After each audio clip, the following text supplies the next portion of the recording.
सत्ताधाऱ्यापासून ते अगदी विरोधकापर्यंत सर्वच जण छावा चित्रपटाचे कौतुक करत आहे। मात्र यातच समाजवादी पक्षाचे आमदार अबू आझमी यांनी औरंगजेबाचे कौतुक करत वादग्रस्त विधान केले आहे।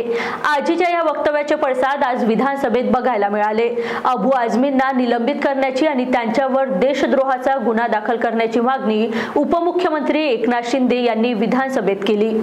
खरं म्हणजे अबू आझमी यांनी यापूर्वी देखील या महाराष्ट्राचं आराध्य दैवत छत्रपती शिवाजी महाराजांच्या बद्दल असेच अनुद्गार काढले होते आणि तेव्हाही त्यांनी क्रूर कर्मा औरंग्याचं उदात्तीकरण केलं होतं आणि त्याही वेळेस त्याला आम्ही रोखलं होतं आणि औरंगजेब आणि छत्रपती शिवाजी महाराज यांची बरोबरी होऊ शकत नाही हेही सांगितलं होतं।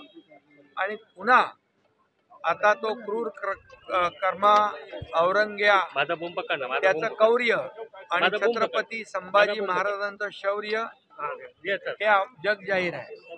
आणि म्हणून मी त्यांना सांगितलं की छावा सिनेमा बघा आणि त्यामध्ये किंवा छत्रपती संभाजी महाराजांचं शौर्य आणि त्यांचा इतिहास वाचा आणि औरंगजेबाचा इतिहास वाचा।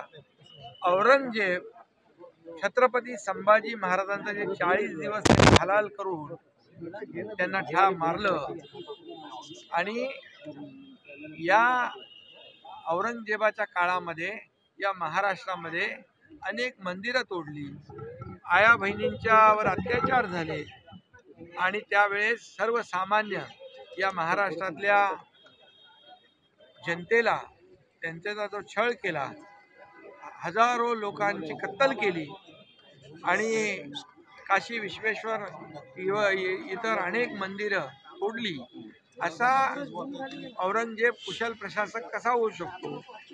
आणि त्याचे गुणगान जो अबू आझमी गातोय त्याचा धिक्कार आम्ही केलेला आहे।